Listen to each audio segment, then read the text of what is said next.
안녕하세요, 여러분. 힐링토크 회복의 정선입니다.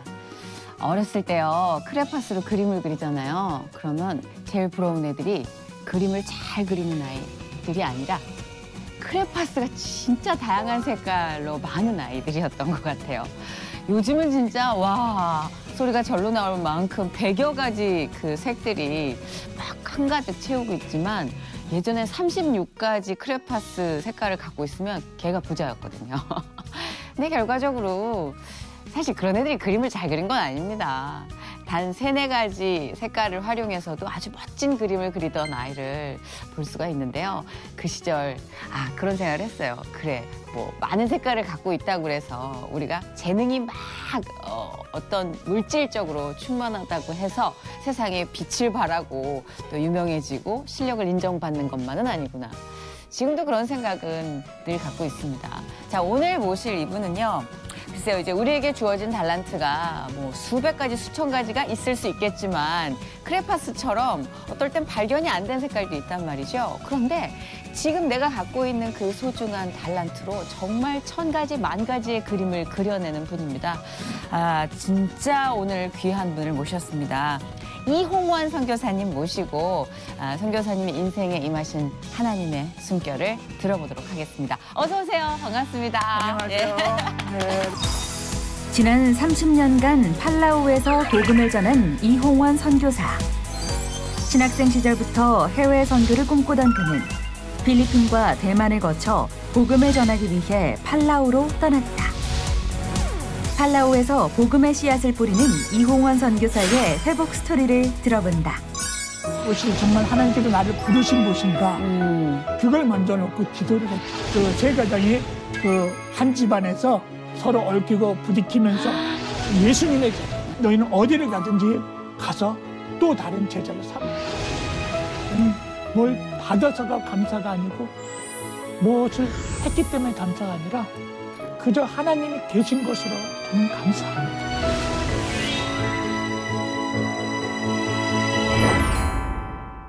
이렇게 바쁘신데도 불구하고 또 힐링토크 회복 채널에 출연을 해주셔서 너무 감사한데요. 우리 이홍원 선교사님은요. 팔라우 선교사로 정말 오랜 세월 그곳에 하나님의 씨앗을 뿌리고 열매를 맺는데 인생을 바치고 계십니다. 지금 안식년을 맞이해서 한국에 오셔서 이렇게 출연해 주셨는데 어떠세요? 얼마 만에 안식년이세요? 30년 만에 받은 안식년입니다. 그런데 사실 선교사 일반적으로 보면은 7년의 안식년이라고 그러거든요. 보통 6년 사역하고 1년 안식년하게 돼 있는데 저희는 한 번도 그런 경우가 없는 그런 경우였습니다. 그러니까 하나님께서 쟤네들은 내가 손을 받지 않으면은 안식도 못하겠구나. 그래가지고 하나님의 특별하신 긍휼하심 가운데서 저희들이 안식을 하게 된 것 같습니다. 안식조차도, 휴식조차도 하나님이 특별히 선물로 주셔야 가능하다. 맞습니다. 네, 라고 말씀하셨는데, 팔라우라는 곳에 대해서 좀 생소해 하실 것도 같아요. 저도 좀 생소한 곳인데, 어떤 곳이에요? 팔라우라는 곳을 사실 얘기하면은, 보통 필리핀에 있는 팔라완으로 기억하시는 분들이 많은데, 사실은 팔라우는 어엿한 공화국입니다. 그리고 또 우리나라에 요즘 위안부들 얘기 많이 나오지 않습니까? 바로 근데 그 역사적인 우리나라 밀접한 현장입니다. 옛날에 거기가 남양군도 아시는지요? 네, 남양군도라는 그 지역이 제가 가기 직전에 그 미국 신탁 통치령으로 있다가 그 후에 정식으로 그 리퍼블릭 팔라우라 가지고 팔라우 공화국으로 독립한 어엿한 유엔의 회원국이 되었어요. 우리랑 완전히 그래서 우리나라하고는 나라는 아니네요. 그래서 우리나라하고 지금 어엿한 지금 대사급 회원 관계를 맺고 있는 그러면 외교 수립하는 나라가 됐죠. 그렇군요. 그렇다면 팔라우 선교는 언제 왜 가게 되신 거예요? 사실 그것은 전적인 하나님의 간섭이었습니다. 사실은 제가 가고 싶어 간 것이 아니고 저는 그 당시만 해도 제가 첫 번째 맨 처음에 나간 곳은 필리핀이었고요. 두 번째 선교지로 대만에 있었습니다. 대만에서 계속 사역을 잘 하고 있었죠. 그런데 하나님께서 팔라우로 보내신 겁니다. 그걸 어떻게 느끼셨어요? 사실 일반적으로 팔라우라는 그 지명도 저는 생소했고 네네. 그랬는데 사실 뭐 따져보지도 않고 네. 일단은 정말 그곳이 정말 하나님께서 나를 부르신 곳인가 그걸 먼저 놓고 기도를 했죠. 그렇죠. 그런 가운데 하나님의 확실한 응답을 받고 아하. 아무것도 따져보지 않았습니다. 뭐 생활 환경이라든지 네. 자녀들 교육 문제라든지 그런 거 따지지 않고 일단 갔습니다. 근데 그 아무것도 묻지도 따지지도 않는다는 게 최고의 힘든 점이 아닐까 싶은데, 물론 신앙인으로서 당연히 그래야 된다라고는 머릿속으로는 알지만 쉽지 않잖아요. 그 부인께서도 흔쾌히 또 자녀분들께서도 따라주시던가요? 사실 이제 그걸 놓고 이제 기도할 때 네. 저희 아내하고 일단은 우리가 일단 주의 부르심을 받은 사명자니까 일단은 네네. 정말 하나님 그곳이 우리를 필요로 하는 곳인지 사역지인지를 놓고 기도하자. 그래가지고 저희 아내와 함께 기도를 했던 겁니다. 그랬기 때문에 부부의 마음에 서로 마음이 맞아야 되기 때문에 함께 기도한 가운데 하나님 그곳을 부르신 것을 알고 저희들이 순종하며 갔던 것이죠. 그러니까 그게 왜 기도하는 중에 막 긍휼한 마음과 가고 싶단 마음과 막 그런 모든 뜨거운 마음이 막 들어오시는 거죠? 느껴지시는 그렇습니다. 거죠? 바로 하나님께서 내가 사랑하는 영혼들이 그곳에 있다. 그런 응답을 주셨기 때문에 그 확신을 가지고 네. 나갈 수 있던 거죠. 그렇죠. 예, 예. 그럼 현실적으로 어떤 준비를 하고 나가신 거예요? 팔라우 선교를 위해서. 이제 기도 이후에 또 현실적인 준비들이 있잖아요. 사실은 팔라우를 나가기 전이라기보다도 네. 사실은 선교를 나가기를 위해서 준비했습니다. 선교를 나가기 위해서. 그래서 저는 아까 말씀드린 대로 네. 사실은 30년 전에 선교를 나갔는데 네. 저는 한국에서 그 전에 10년 동안 선교를 위해서 준비를 했습니다. 그래서 10년을 준비하는 가운데 그 가운데는 물론 언어 훈련이 당연히 포함되겠죠. 그리고 음식 훈련 여러 가지 적응 훈련하면서 있다가 아직도 부족하다. 난 더 많이 준비해야 되겠다. 근데 그런 마음을 갖고 있을 때 주변에서 네. 당신 같은 사람이 선교를 안 나가면은 누가 나가서 선교를 하겠는가. 그래서 그들의 그냥 반강제적인 떠밀림 속에서 네. 이제 나간 것이 바로 30년 전의 일이었던 것입니다. 계속 준비를 하고자 하셨지만 그렇습니다. 더 열심히 네, 맞습니다. 주변에서 그렇게 말씀을 하셨다. 근데 진짜 저는요, 그 선교지로 떠나는 마음은 어떨까? 그러니까 특별히 선택된 사람이어야 되겠다라는 생각은 하지만 목사님이 목회를 이렇게 뭐 비전을 갖고 어렸을 때부터 어떤 특별한 계기가 있으셨나. 선교를 꿈꿀 수밖에 없는. 왜냐면 그렇지 않고는 목사님 이렇게 쉽게 우리도 이제 선교하면 이렇게 약간 하나님의 일 뭐 이런 거 이면에 너무 힘든 여정들이 맞습니다. 들리잖아요. 예, 그렇습니다. 네, 그러니까 사실 어떨 때는 숨이 턱턱 막힐 정도로 나 못해 막 이러는데 제 주변에도 어떤 분들 보면 그런데도 결연히 가신단 말이에요. 그렇습니다. 그러면 이제 거기는 분명히 하나님께서 주신 마음도 있겠지만 뭔가 확고한 비전을 봤기 때문에 그 마음이 들었기 때문에 움직인 게 아닐까. 목사님의 인생에 그 선교를 꿈꾸게 된 결정적인 계기가 혹시 있으세요? 사실은 네. 저는 처음부터 선교를 꿈꾼 건 아닙니다. 그렇죠, 목사님. 예, 맞습니다. 그렇죠. 이건 맞는 말입니다. 이제 좀 마음이 놓였어. 예. 처음에는 단계적으로. 예, 다른 게 아니고 네. 처음에는 저는 주일학교를 했었습니다. 네네네. 주일학교 그것도 저는 정식 교사가 아니고 보조 교사로부터 시작이 됐었어요. 그러다가 정식 교사가 되고 그러면서 아이들을 지도했었는데 네. 늘 마음에 아이들 지도하는 것이 내가 부족하니까 항상 늘 저들에게 좀 더 필요한 것을 채워줘야 되겠다. 그런 마음 가운데 제가 여러 교사 강습회를 찾아보면서 다녔죠. 주변에서 가까운 지역에서부터 시작해가지고 뭐 전국 뭐 교사 강습회를 이렇게 다녔던 겁니다. 그렇게 해서 이제 다니는 가운데 제가 아직도 더 부족하다 하면서 사실은 신학을 했던 거죠. 신학 공부로. 근데 신학을 하기 전에 그 전에 또 하나님께서 단계를 바꿔주셨던 게 있던 겁니다. 어떤 식으로? 사실은 그게 보통 신학하면 무슨 목회자에 가는 길을 가는 건데 사실은 일반 목회자로 가기를 하나님께서 저를 통해서 원하지 않으셨던 것 같아요. 그 당시에 우리나라에 처음 교파를 초월해서 선교에 대한 붐을 일으킨 분이 계셨었어요. 네. 지금은 여기에 지금 안 계시지만 제가 그분 이름을 밝혀도 되는지 모르겠습니다만 네네. 그분 이름이 고원영 목사님이라는 분이 계셨어요. 고원영 목사님. 예. 네. 그분이 우리 한국의 선교에 불을 붙이신 분입니다. 초교파적으로. 그럴 때 그분이 처음에 그 남대문에 가면은 세로나 백화점이라고 들어보셨나요? 네. 거기에서 그 항상 모든 그 목회자들 또 신학생들 관심 있는 사람들을 불러놓고 선교에 대한 계속해서 동기를 부여했던 것이죠. 그 당시엔 좀 낯선 부분이었던 그렇죠. 것 같아요. 예, 네, 맞습니다. 그죠? 네. 그 전까지만 해도 우리나라에 아직까지 한국의 선교가 잘 인식이 안 돼 있었던 겁니다. 네네네. 그래서 그 후에 이제 선교가 이제 단체들이 우후죽순으로 생기게 된 거죠. 그래가지고 선교 단체 협의회가 구성이 되고 이제 그러면서 저는 이제 선교 단체 협의회에서 그 선교사 훈련을 하는 센터가 있었습니다. 선교 훈련원. 그 훈련원도 마치면서 또 하면서 그런 훈련원을 저는 3곳을 거쳤습니다.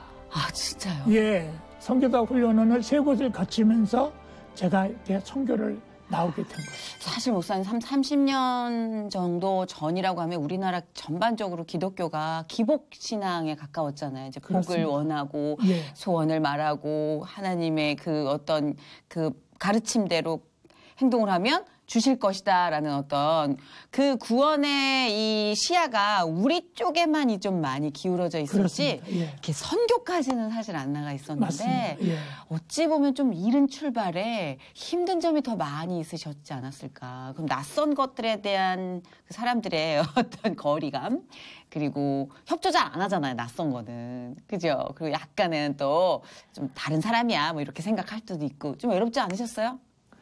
사실 그런데 하나님께서 네. 그것도 다 훈련의 과정이었던 것 같아요. 제가 조금 제 개인적인 가정의 얘기를 하다 보면은 네. 제가 가정에서 사실은 성장 과정 속에서 하나님께서 그것도 저는 훈련 과정이었다고 저는 고백하고 싶어요. 지금에 와서는 네. 거의 제가 청년 시절에 사실은 일주일에 보통 4일은 밖에서 있었고요. 3일을 집에서 있었어요. 어머, 왜요? 그래서 4일이 있는 동안에 하나님께서 그것도 저를 훈련 과정으로 그렇게 하셨다고 저는 생각이 들어요. 그러면서 여러 준비를 많이 했었어요, 사실은. 가정 형편이 안 좋아서. 아니, 그건 아니었고, 저희 부모님들이 그 당시에 조금, 원래는 사실은 저희 부모님도 초대교회 성도님들이셨는데, 네. 결혼하시기 전에는 그러셨는데, 결혼하시고 나서, 좀 우리 표현으로 하면은 시험을 들으셨달까 그렇게 멀어지셨구나. 생각합니다. 그래서 네. 저는 저의 표현으로 생각하면 그걸 저는 이렇게 얘기합니다. 타락이라고 보기보다는 방황을 하셨다. 그렇죠. 방황이죠. 그렇게 예. 저는 이해를 하고 아유, 싶어요. 목사님 타락으로 치면 전 할 말 없어요. 그냥 방황으로 아름답게. 그렇죠, 사실은요. 예, 그럼요. 우리 모두 그런 시기가 있잖아요. 맞습니다. 네, 그럼요. 아, 그러셨구나. 어릴 때 좀 그런 좀 다부진 훈련을 받으셨네요.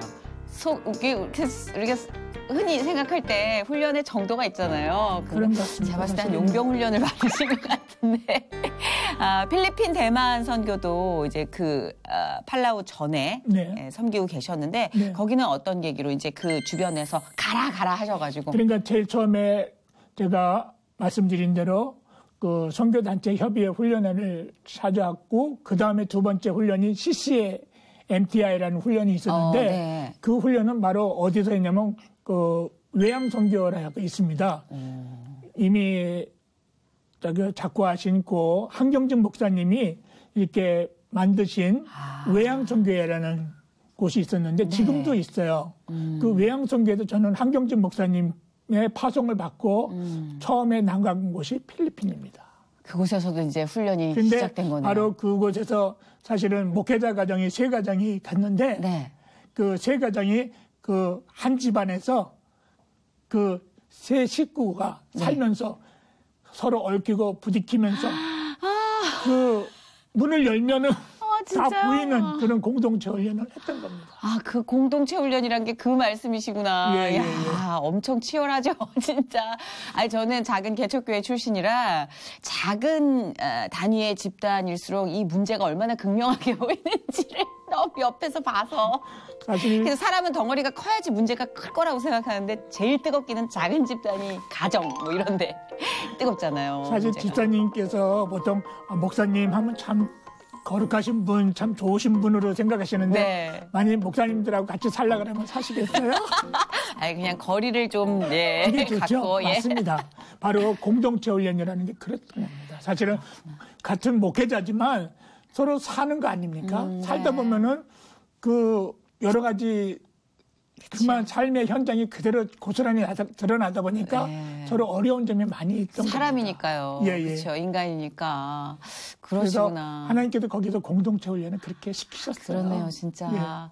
그럼 목사님 팔라우에서는 어떤 선교를 주로 하신 거예요? 팔라와처는 사실은 하나님께서 처음에 그 팔라와를 보내시면서 저에게 느낌으로 말씀해 주시기는 이제부터는 섬김의 훈련이다.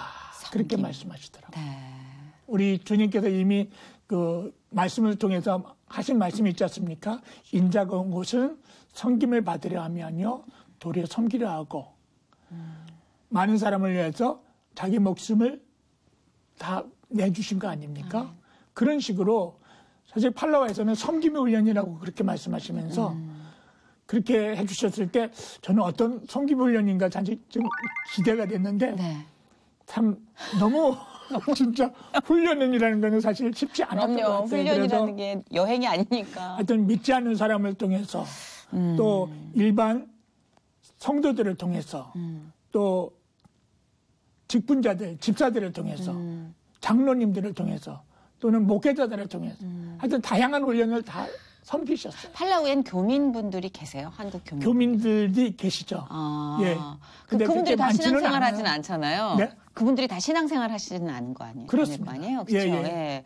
일단 가서 한국 그 교회가 있었을까? 아니면 교회를 새로 지셨을까? 뭐 이것도 되게 궁금해요. 예, 예. 사실은 처음에 제가 이제 팔라옥에 가게 된 것은 이제 우리 이제 교단에서 보냈는데 그때 거기서 부탁하기는 거기 교회가 아니고 이제 기도처라고 그랬습니다. 기도처가 있으니까 네. 거기 한인 기도처를 이제 조직교회로 좀 세워달라고.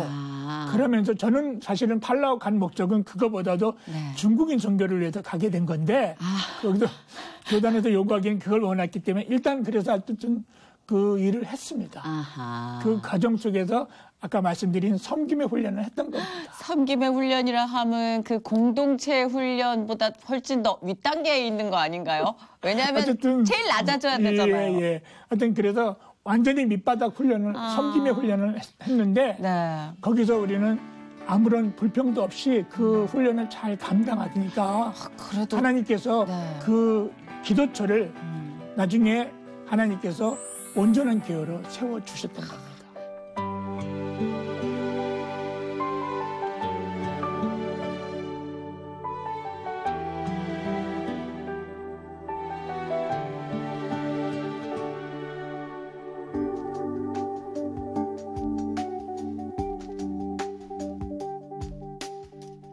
그다음에 섬김의 훈련을 마치고 이제 사역 훈련을 시키세요. 이제부터는 사역하게 한다, 일을 하게 하신다 하시면서 그 이제 한인 교회는 이제 내려놓게 하고 그러고서 중국인 사역으로 직접 이제 하게 된 거죠.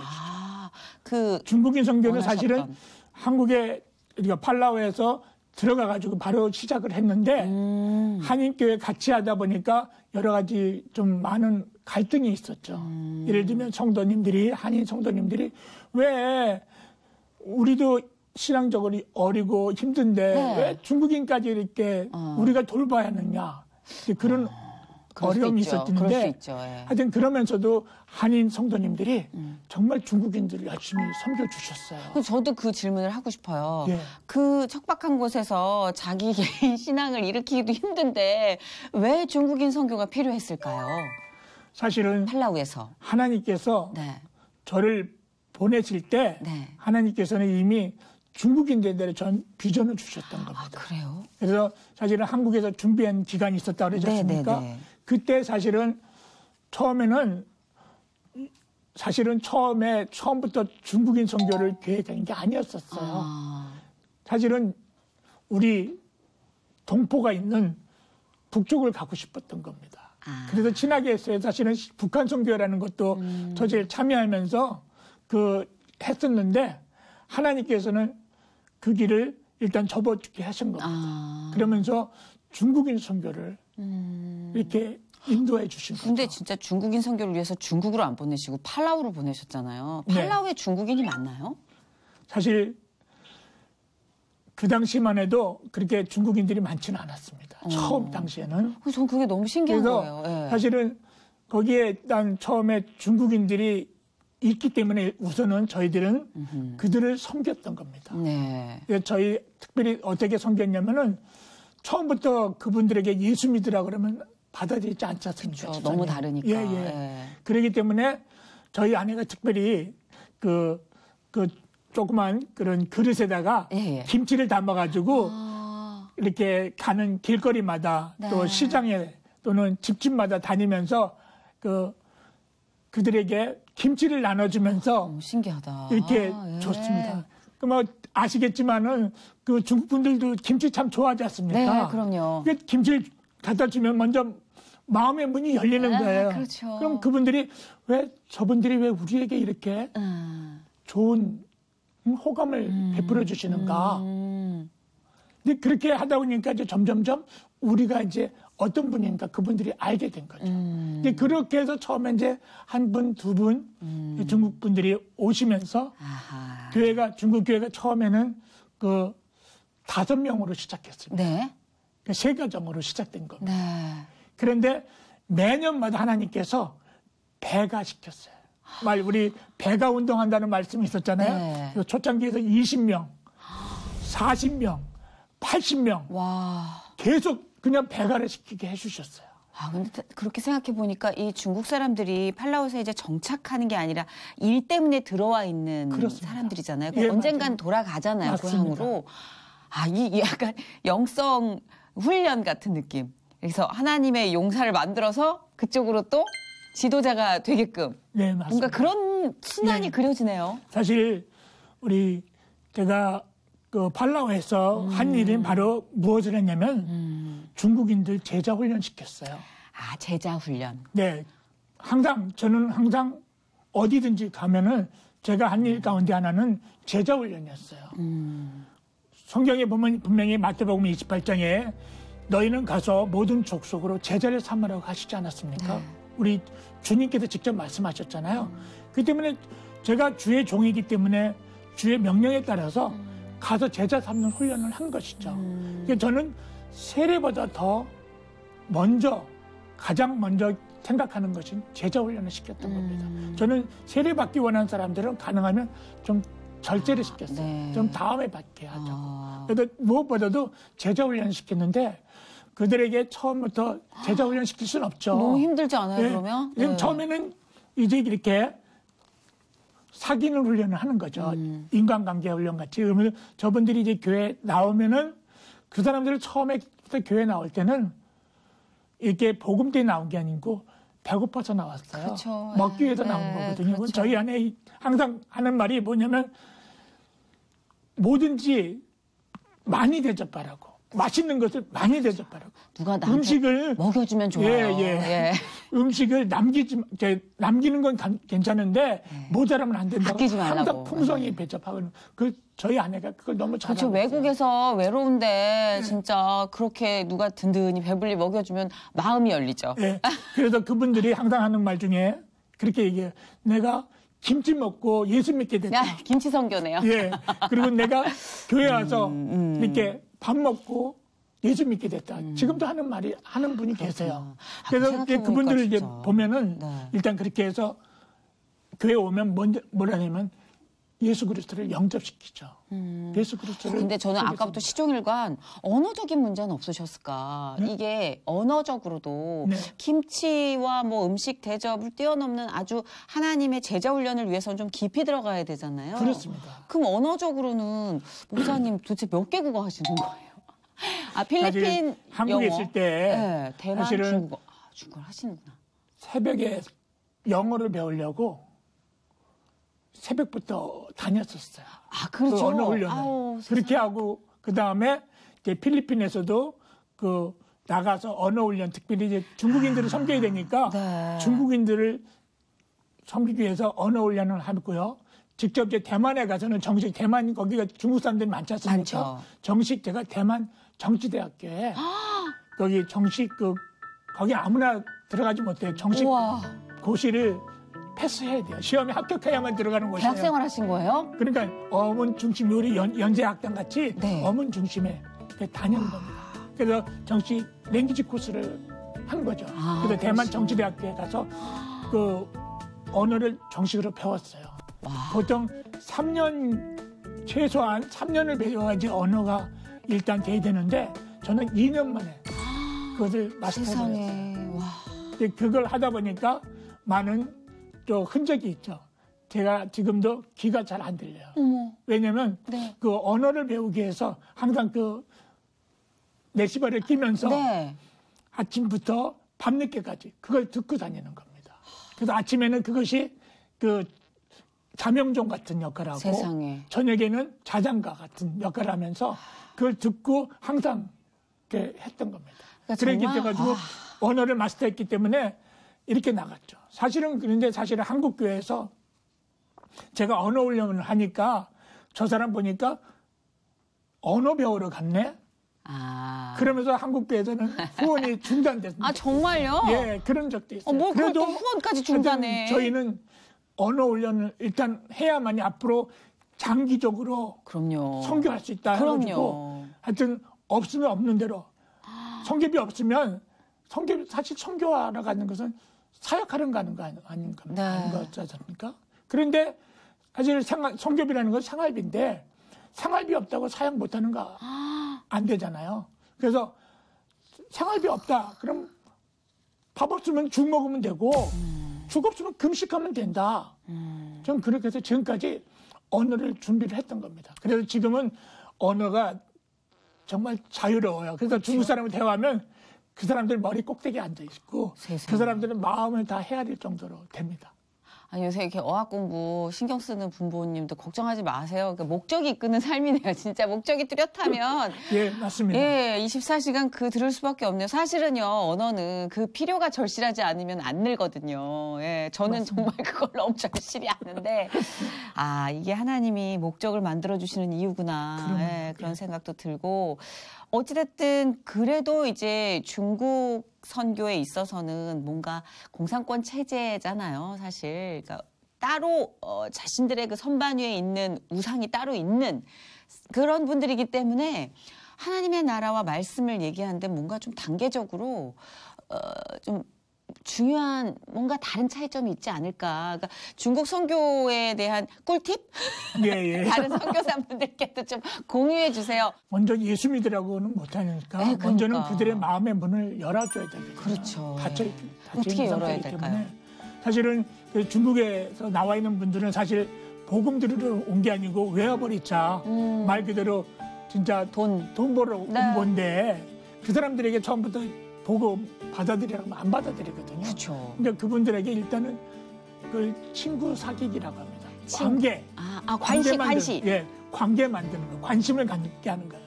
그러니까 그분들이 필요한 것을 위해서, 예를 들면 농장에 가면 같이 가서 농장에서 그 농장에 필요한 것을 같이 얘기하면서 일도 해줄 수도 있고, 이제 그러면서 같이 마음을 열어주는 거죠.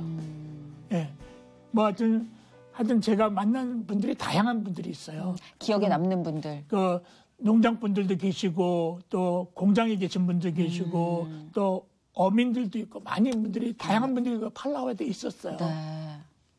그래서 농장 분들 같은 경우는 어떤 일화가 있냐면 그 농장에서 농작물이 재배되면은 그 수확을 할 때 잘 수확이 돼야 되는데 그 들쥐들이 아니면 그 새들이 다 까먹는 거예요. 아이고. 그러니까 열매들이 다 파손돼 버리는 거죠.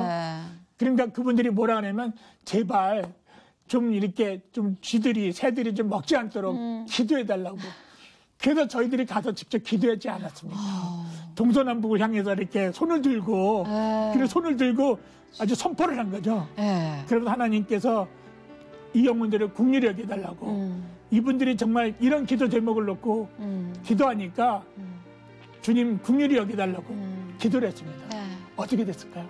안 왔을 것 같아요, 쥐들이.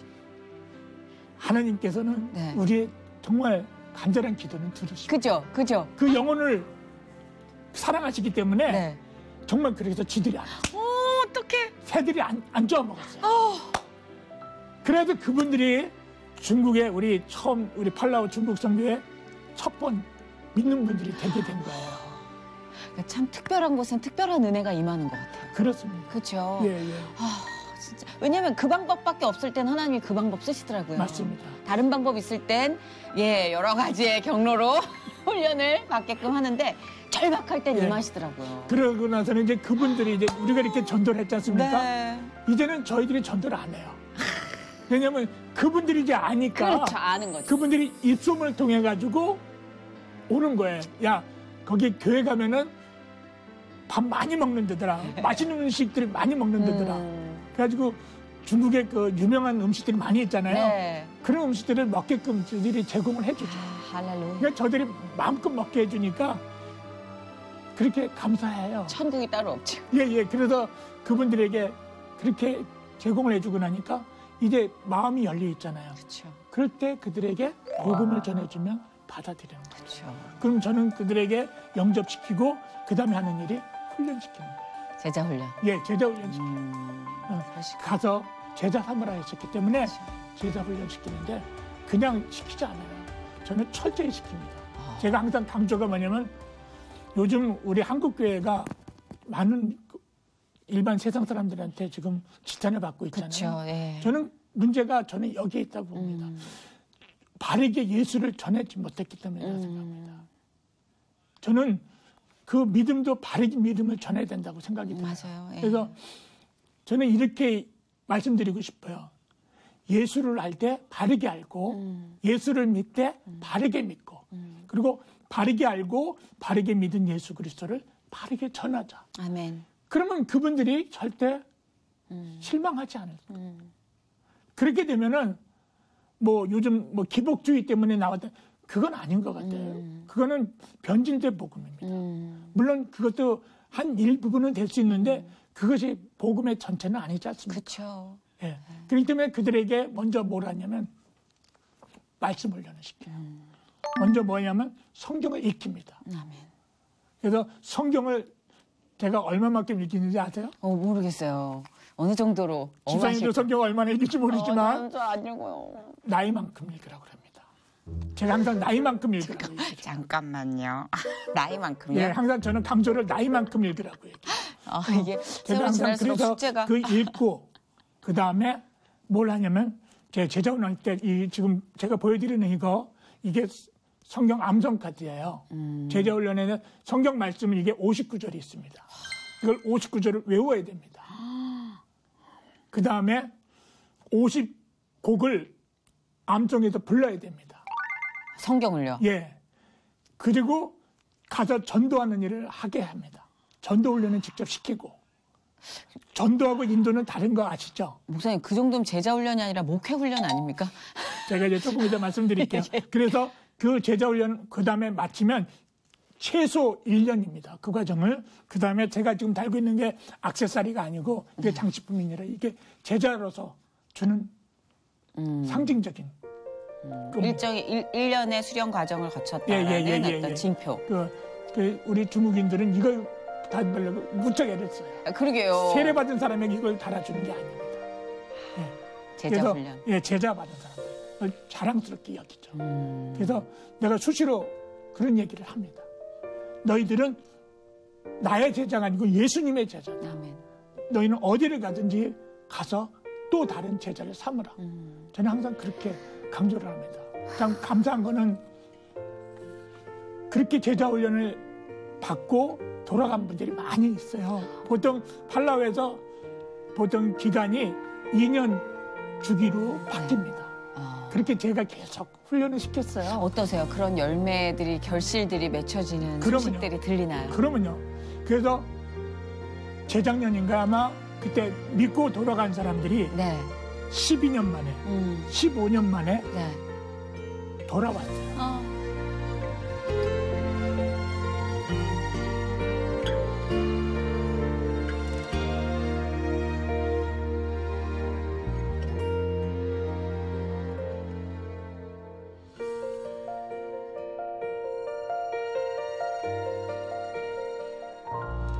다른 길인 것 같습니다. 예. 그래서 이렇게까지 하시는 이유가 뭘까 하고 저같이 궁금해하는 분들이 오늘 말씀을 통해서 이유가 있겠지? 라는 생각 있잖아요. 왜? 뭔가 저분을 저렇게 환한 얼굴로 저 힘든 길을 해내게 하실 땐 이유가 있겠지? 그 감동이 막 궁금해지는 순간이에요. 저분이 만나신 하나님은 누굴까? 과연 이런 궁금증을 많이 느끼시길 바래요. 그렇죠? 그 맛을 알게 되시길. 네네. 네, 그래서 어떤 각자의 삶에서 어떤 길을 가시더라도 지금 목사님이 보여주신 이 환한 이 웃음을 짓게 되시길. 어떤 경로를 통해서도 예수님을 전하고 싶어 하시고 그래야만 한다고 지금 믿고 계시는 목사님의 이 에너지가 진짜 보시는 분도 그렇고 저도 그렇고 몸이 달궈지고 마음이 달궈지는 오늘 여운이 꽤 오래 갈 것 같은데 정말 많은 일들이 이제 주마등처럼 스쳐 지나갈 것 같아요. 이제 안식년을 맞아서 과거를 되짚어 봤을 때 글쎄 이런 말씀 자체가 어리석은 질문일 수 있는데 가장 감사한 순간? 가장 지난 세월 30년을 통틀어 가장 감사한 순간이 혹시 기억나시나요? 매 순간이시겠지만 그래도 감사한 거는 하나님께서 정말 어려운 과정 속에서도 늘 하나님께서 늘 함께 하셨기 때문에 그것이 감사하죠. 무엇을 나에게 항상 해줬기 때문에 감사가 아니라 항상 나와 함께 하시는 하나님, 그 임마누엘의 하나님이 함께 하시니까 그것으로 감사합니다. 저는 뭘 받아서가 감사가 아니고 무엇을 했기 때문에 감사가 아니라 그저 하나님이 계신 것으로 저는 감사합니다. 그 하나님이 계셨기 때문에 지금까지도 저는 선교 사역을 해왔고요. 선교비가 끊어진다 할지라도 저는 선교 사역을 할 겁니다. 앞으로도 계속해서 계속 그 사역을 하고 저는 그리고 목회자라는 그 목사라는 신분보다 더 귀하게 생각하는 건 선교사라는 거 귀하게 여깁니다. 그래서 제가 항상 마음에 담는 그 말씀 가운데 여러 가지가 있는데 말씀을 하면은 나의 가는 길을 오직 그가 하시나니 아멘. 그가 나를 단련시키시면은 내가 정금같이 되어 나오리라. 그 말씀하고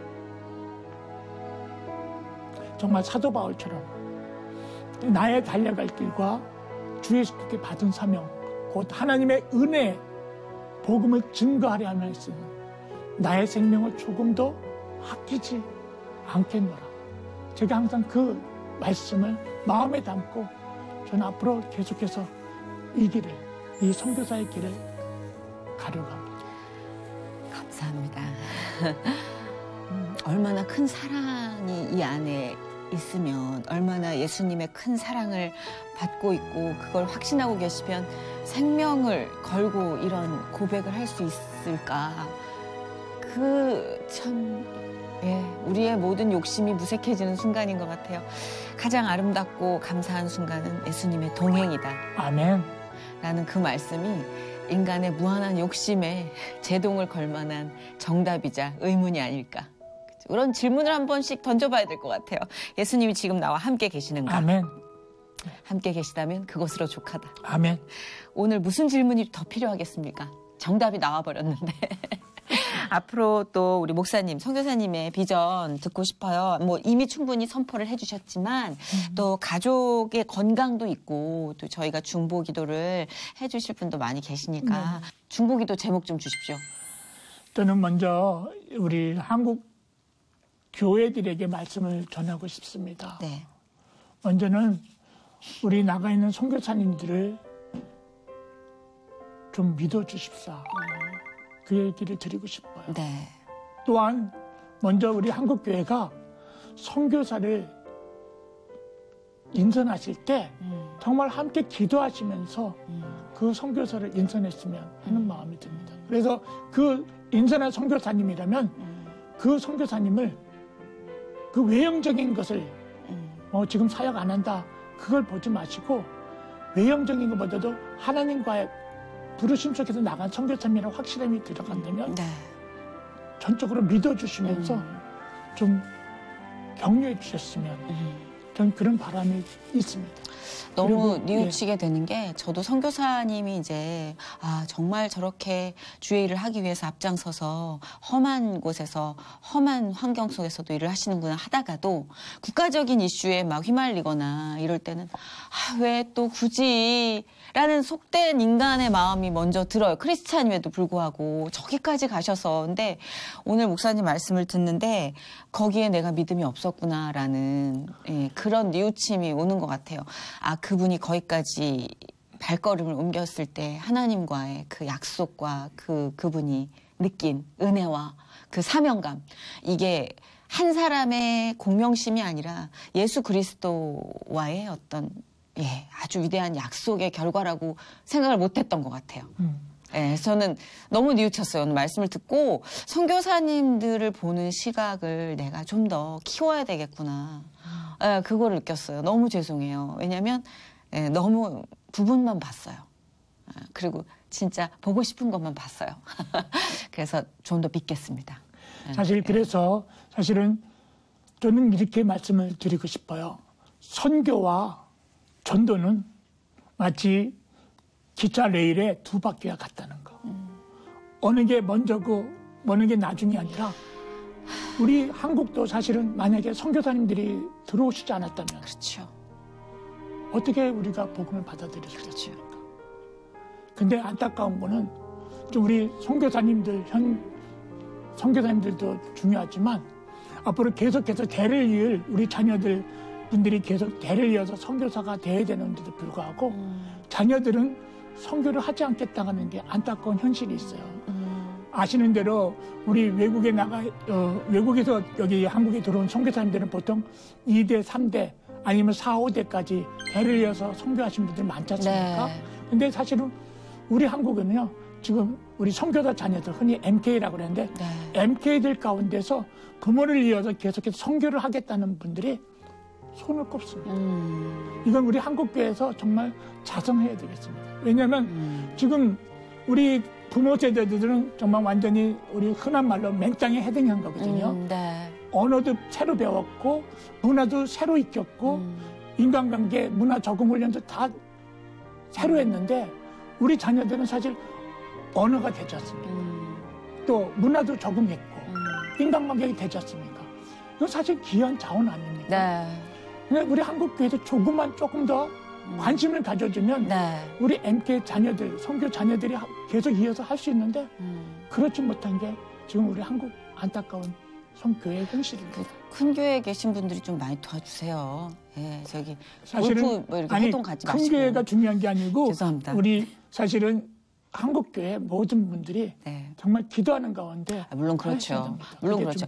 모든 교회에서 선교에 대한 어떤 체제를 마련하는 것, 현실적인 체제를 마련해서 그게 컨텐츠화가 되는 게 사실은 필요해요. 우리 막 열정과 소위 말하는 정말 우리 젊은 세대 열정페이라고 하는데 선교도 역시 열정만으로는 사실 그게 가장 크지만 현실적인 제도가 좀 뒷받침돼야 되겠지만 제 개인적인 생각입니다. 큰 교회에서 좀 좀 많이 좀 솔선수범 해주신다면 예, 저희도 이렇게 좀 조금씩 따라가는 어떤 예, 저 개인부터 잘할게요. 항상 뭐 그렇죠. 뭐 저부터 잘하겠습니다.